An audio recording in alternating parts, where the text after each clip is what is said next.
श्री द्वारकेश्वर जयती चैनल में आप सभी का स्वागत है। आज हम सुनेंगे पुरुषोत्तम मास की कथा का 12वां अध्याय।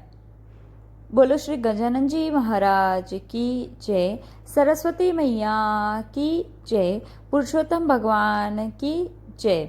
सूत 12। आज का पाठ पुरुषोत्तम मास की कथा 12वां अध्याय। मेधावती का पूर्व जन्म, विशेष गेहूं कंकड़ की कथा, कीर्तन पुरुषोत्तम सहस्त्र नामावली, श्री कृष्ण मंत्रमाला। शितिकंठे गते नाथ बाला, किम करोच्छ्वा तन्मे वद विनीताय, सुश्वा धर्म सिद्धेय। नारद उवाच। नारद ने कहा, हे नाथ, शंकर के जाने के बाद शोक से दुखी हुई उस बाला ने क्या किया वह मुझे आप कहो, क्योंकि धर्म की सिद्धि के लिए मुझे वह सुनने की इच्छा है।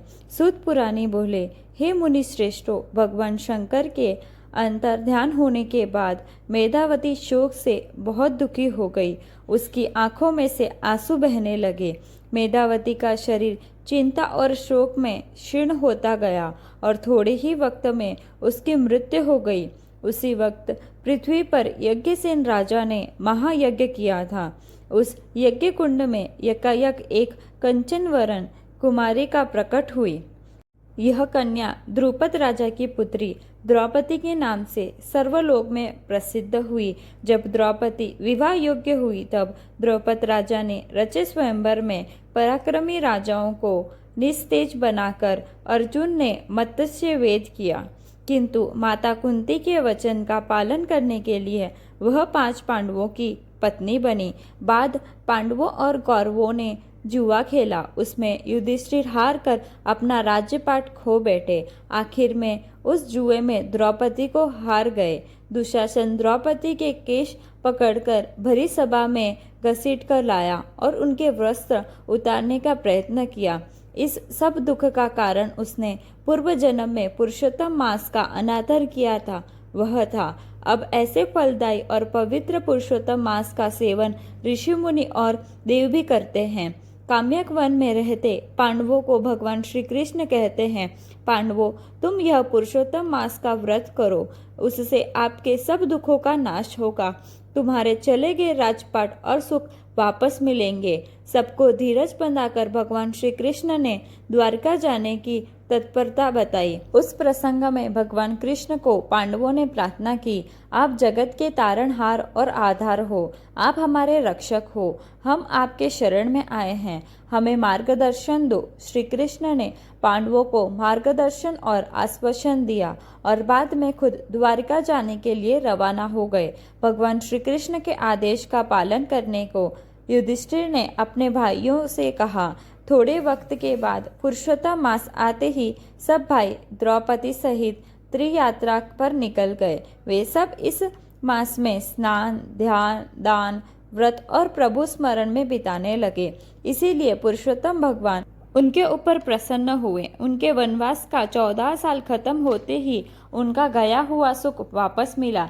पुरुषोत्तम मास के व्रत के प्रताप से उनको हस्तिनापुर का राज्य वापस मिला।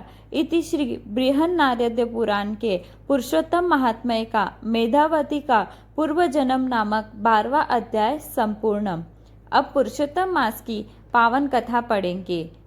गेहूं कंकर की कथा। एक गांव था, उसमें एक मोचिन और सुनारिन पास पास में रहते थे।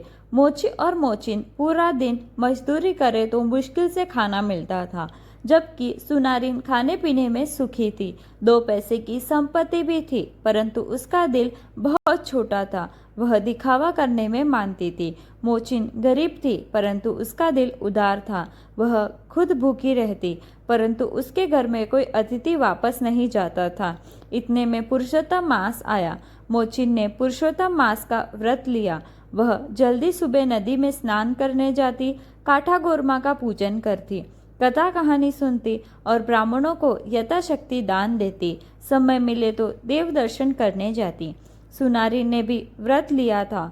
वह जल्दी सुबह उठकर बन ठन के नदी पे नहाने जाती, इसीलिए नदी पर जाते देर हो जाती। जैसे तैसे नहाकर सीधी कथा कहानी सुनने बैठ जाती। वहाँ पास में बैठी बहनों से बातें करती। कथा में उसका बहुत ध्यान न रहता।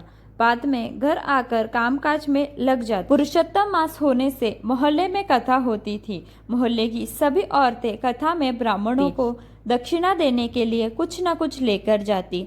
हर एक अपने साथ मुट्ठी गेहूं लाए हो उसकी ढेर गौर महाराज के पास करती, जबकि सुनारिन पूरी कटोरी भरकर गेहूं लेकर जाती और ढेर करती। सबके ढेर के सामने सुनारिन का ढेर अलग देखा जाता। हकीकत में सुनारिन एक भाग गेहूं लेती और उसमें पौना भाग कंकर मिलाती।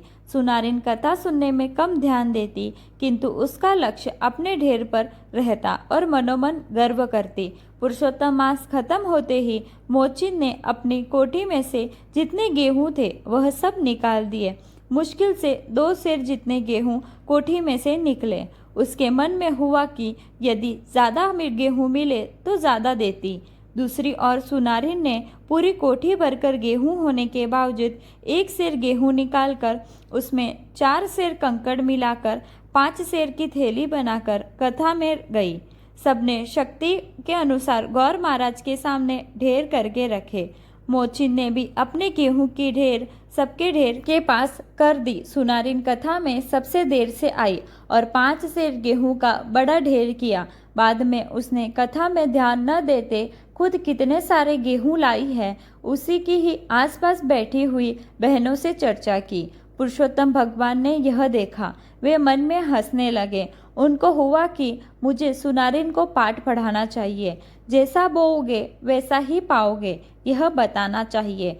कथा खत्म होते ही सब अपने अपने घर गए। मोचिन ने देखा तो उसकी सारी कोठी अन्न से भर गई है। उसने आसपास रहती पड़ोसिन को बात की, पुरुषोत्तम भगवान की कृपा से मेरी सारी कोठी गेहूं से भर गई है। सब बहनों के साथ सुनारिन भी उसके घर देखने गई। सब पुरुषोत्तम भगवान के गुणगान गाते हुए बिखर गए। सुनारिन को हुआ कि जरा मैं भी मेरी कोठी देखूं। उसने कोठी में देखा तो गेहूं भरी हुई कोठी में से सब कंकड़ ही थे। उसको हुआ कि इस कोठी में तो गेहूं भरे थे, उसके बदले कंकर कैसे हो सकते हैं। उसने मन में सोचा कि कथा में गेहूं के साथ 4 गुना कंकर मिलाकर मैंने दान किया है, उसका यह फल है। वह मन में रोने लगी। जैसी भावना से दान किया जाता है उसका फल उसे वैसा ही मिलता है। भक्तों के लिए भय नाशक हो, दुष्टों लिए भय कारक हो, चौद भुवन के नियामक हो, श्री कृष्ण शरणम मम। भक्त के वत्सल है भगवान, कुंज विहारी करुणा निधान। भक्ति भाव का 2 वरदान, श्री कृष्ण शरणम मम। निराधार के आश्रय स्थान, शरणागत के निर्भय स्थान, भाविक जन के हृदय विराम, श्री कृष्ण शरणम मम। बोलो पुरुषोत्तम भगवान की जय। बोलो श्री कृष्ण कन्हैया लाल की जय। जय श्री कृष्ण। राधे राधे।